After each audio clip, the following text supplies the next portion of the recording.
नमस्कार दोस्तों, स्वागत है आज के इस नए एक्सप्लेनर में। देखिए, आज हम एक बहुत ही जबरदस्त टॉपिक पर बात करने वाले हैं। टॉपिक है जिद करो, दुनिया बदलो। सच कहूं तो दुनिया की जितनी भी बड़ी कंपनियां हैं ना, वो महज किस्मत के भरोसे खड़ी नहीं हुई। उनके पीछे उनके फाउंडर्स की वो कभी हार न मानने वाली जिद और कड़ा संघर्ष रहा है। तो चलिए मिलकर समझते हैं कि कैसे एक अटल विचार, एक छोटी सी जिद पूरी की पूरी दुनिया को बदल कर रख सकती है। अब सवाल यह है कि आखिर इस सफलता का असली रहस्य क्या है। अगर हम दुनिया की हर कामयाब कंपनी का इतिहास खंगालें तो एक ही बात निकलकर सामने आती है। वो बात यह है कि अगर हमें सच में सफल होना है तो हमारा पूरा फोकस सिर्फ और सिर्फ अपने लक्ष्य पर होना चाहिए, रास्ते में आने वाली रुकावटों पर नहीं। बिल्कुल वैसे ही जैसे सफल लोग कभी भी छोटी मोटी बाधाओं से अपना ध्यान नहीं भटकाते। उनका निशाना एकदम अर्जुन की आंख की तरह बस अपने लक्ष्य पर होता है। तो आज के इस एक्सप्लेनर का रोड मैप कुछ ऐसा रहेगा। सबसे पहले हम Amazon के कस्टमर फर्स्ट मॉडल को देखेंगे, फिर गूगल की यूजर्स ओवर प्रॉफिट वाली सोच पर बात करेंगे, उसके बाद एप्पल की शानदार वापसी को समझेंगे और आखिर में रिलायंस का जीरो से शिखर तक का सफर तय करेंगे। और हाँ, इस चर्चा के एंड में हम सफलता के कुछ अचूक मंत्रों को भी डिकोड करेंगे। ठीक है, तो चलिए बिना देरी किए अपनी पहली केस स्टडी की तरफ बढ़ते हैं, Amazon और उनका कस्टमर फर्स्ट अप्रोच। आज Amazon दुनिया का सबसे बड़ा ऑनलाइन स्टोर है, ये तो हम सब जानते हैं। लेकिन एक बहुत ही दिलचस्प बात बताऊं, जेफ बेजोस शुरू में इसका नाम रिलेंटलेस रखना चाहते थे। रिलेंटलेस यानी एकदम जिद्दी या जो कभी ना रुके। यहां तक कि उन्होंने बाकायदा relentless.com डोमेन भी खरीद लिया था, पर बाद में उन्होंने इसका नाम दुनिया की सबसे बड़ी नदी Amazon के नाम पर रखा, क्योंकि उनका विजन इसे दुनिया की सबसे बड़ी दुकान बनाने का था। सोचिए, शुरुआत से ही इरादे कितने बड़े थे। अब जरा सोचिए, जेफ बेजोस जब भी कोई अहम मीटिंग लेते हैं तो वहां हमेशा एक कुर्सी खाली छोड़ी जाती है। अब आप कहेंगे कि आखिर क्यों? तो सुनिए, ये खाली कुर्सी किसी एब्सेंट कर्मचारी की नहीं बल्कि ग्राहक की होती है। जी हां, कस्टमर की। बेजोस का मानना है कि उस मीटिंग रूम में सबसे जरूरी इंसान वही ग्राहक है जो भले ही वहां मौजूद नहीं है, लेकिन कंपनी का हर छोटा बड़ा फैसला उसी के फायदे को ध्यान में रखकर लिया जाना चाहिए। कमाल की सोच है ना? और इस कंपनी का सफर शुरू कहां से हुआ था? महज एक छोटे से गैराज से, जिसमें 2 इंजीनियर थे और जेफ बेजोस की पत्नी फोन कॉल संभालती थीं। आपको जानकर हैरानी होगी कि जेफ ने अपने इन्वेस्टर्स को साफ साफ कह दिया था कि देखिए, इस बिजनेस के फेल होने के पूरे 70% चांस है। फिर भी उन इन्वेस्टर्स को बेजोस की जिद पर 100% भरोसा था। और रिजल्ट 2019 आते आते $280 बिलियन का भारी भरकम रेवेन्यू और 9,35,000 से भी ज्यादा कर्मचारी। इसे कहते हैं अपनी बात पर अड़े रहने की असली ताकत। चलिए अब रुक करते हैं टेक दुनिया के हमारे दूसरे बड़े दिग्गज की तरफ, गूगल, और उनका वो उसूल कि हमेशा यूजर्स को मुनाफे से ऊपर रखो। अगर हम गूगल की टाइमलाइन देखें तो कहानी शुरू होती है 1996 में स्टैनफोर्ड यूनिवर्सिटी के एक बैकरब नाम के प्रोजेक्ट से। फिर 1998 में एक दोस्त के गैराज से कंपनी का असली काम शुरू हुआ और देखते ही देखते 2004 में जीमेल लॉन्च हो गया और उनका जबरदस्त आईपीओ भी आ गया। लैरी पेज और सर्गे ब्रिन की सबसे खास बात यह रही कि उन्होंने कभी भी अपनी पुरानी सफलताओं को खुद पर हावी नहीं होने दिया। वो हमेशा नई चीजें आजमाने के लिए तैयार रहते थे। अब जो मैं बताने जा रहा हूं उसे ध्यान से सुनिएगा। 1996 के आसपास इन दोनों फाउंडर्स के पास पैसों की भयंकर कमी थी। उसी दौरान याहू की तरफ से उन्हें अपनी तकनीक बेचने के लिए पूरे $10 लाख का ऑफर आया और उन्होंने क्या किया? उन्होंने उस ऑफर को ठुकरा दिया। कोई सोच भी नहीं सकता ऐसा करने की, लेकिन उन्हें अपनी तकनीक पर अटूट भरोसा था।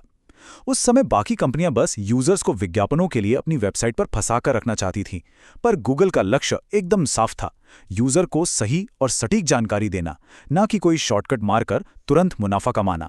वैसे गूगल का एक और किस्सा बहुत ही मजेदार है। जब सन माइक्रोसिस्टम्स के एंडी बेक्टोल्ची ने इन दोनों का आइडिया सुना तो वो इतने ब्रेस हुए कि उन्होंने तुरंत $1 लाख का चेक काट कर दे दिया। पर मजे की बात तो ये थी कि वो चेक गूगल इंक के नाम पर था और उस वक्त तक गूगल इंक नाम की कोई कंपनी बनी ही नहीं थी। मतलब लिटरली उन्हें अपना वो पहला चेक कैश कराने के लिए भाग दौड़ करके रातों रात कंपनी को रजिस्टर करवाना पड़ा था। है ना एकदम क्रेजी? तो चलिए अब आगे बढ़ते हैं और बात करते हैं अपनी तीसरी केस स्टडी की, एप्पल और दुनिया की सबसे बेहतरीन वापसी की कहानी। आज एप्पल पार्क को इनोवेशन का सबसे बड़ा प्रतीक माना जाता है। इसकी भव्यता और स्केल को देखकर शायद ही कोई यकीन कर पाए कि इस कंपनी के फाउंडर का सफर कितना मुश्किलों और रिजेक्शन से भरा हुआ था। आज एप्पल जिस मुकाम पर खड़ी है वो महज एक बिजनेस स्ट्रैटेजी नहीं है, बल्कि एक इंसान की अद्भुत जिद का सीधा सीधा नतीजा है। स्टीव जॉब्स का ये सफर सच में किसी रोलर कोस्टर राइड से कम नहीं है। सोचिए, 20 साल की उम्र में एक लड़का गराज से एप्पल की शुरुआत करता है और 30 साल की उम्र में उसे उसी की बनाई कंपनी से धक्के मार के बाहर निकाल दिया जाता है। ये किसी के लिए भी टूट जाने वाला, डिप्रेशन में चले जाने वाला पल हो सकता था, लेकिन जॉब्स रुके नहीं। उन्होंने हार नहीं मानी। बाहर रह के उन्होंने नेक्स्ट और पिक्सर जैसी कमाल की कंपनियां खड़ी कर दी और वो इतनी सफल हुई कि एप्पल को मजबूरी में नेक्स्ट को ही खरीदना पड़ा।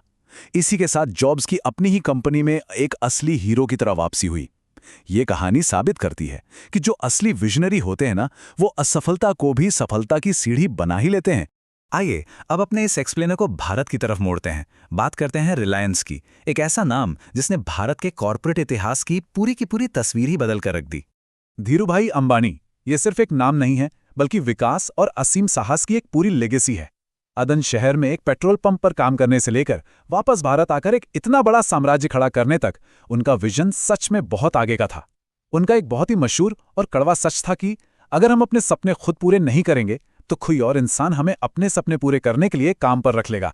एकदम सही बात है ना? और क्या आप जानते हैं कि ये सब शुरू कितने पैसों से हुआ था? सिर्फ 1000 रुपए। जी हाँ, आपने बिल्कुल सही सुना। 1958 में जब धीरूभाई वापस भारत आए तो उनके पास महज 1000 रुपए की पूंजी, एक टेबल और एक कुर्सी थी। बस इसी के साथ उन्होंने रिलायंस की नींव रख दी थी। इतने छोटे से स्तर से शुरू होकर देश की सबसे बड़ी कंपनी बनने तक का ये सफर लिटरली अकल्पनीय लगता है। अगर हम धीरूभाई की सफलता के फॉर्मूले को डिकोड करें तो उसके 3 मुख्य पिलर्स थे। पहला था साहस, मतलब अपने डर पर हावी होना, क्योंकि बिना हिम्मत के तो कोई बड़ा रिस्क लिया ही नहीं जा सकता। दूसरा था एम्पैथी, यानी लोगों से जुड़ना, उनकी परवाह करना, वो इसे दिल की दौलत कहते थे। और तीसरा सबसे अहम पॉइंट था टेक्नोलॉजी और टैलेंट पर पूरा भरोसा। उनका मानना था कि अगर हम दुनिया की सबसे बेहतरीन तकनीक को सबसे शानदार दिमागों के साथ जोड़ दें तो कुछ भी नामुमकिन नहीं है। तो इन चारों महान कंपनियों के इस शानदार सफर को समझने के बाद अब वक्त आ गया है कि हम इन दिग्गजों के उन अचूक सक्सेस मंत्रों को एक साथ समेट लें। अगर हम इसे समराइज करें तो सफलता कोई एक दिन का जादू नहीं है। ये एक लूप है, एक 7 कदम की प्रोसेस है। सबसे पहले एक बेहतरीन आइडिया खोजिए, फिर उस पर काम कीजिए, लगातार जुटे रहिए बिना रुके। इस मेहनत को अपनी आदत बना लीजिए।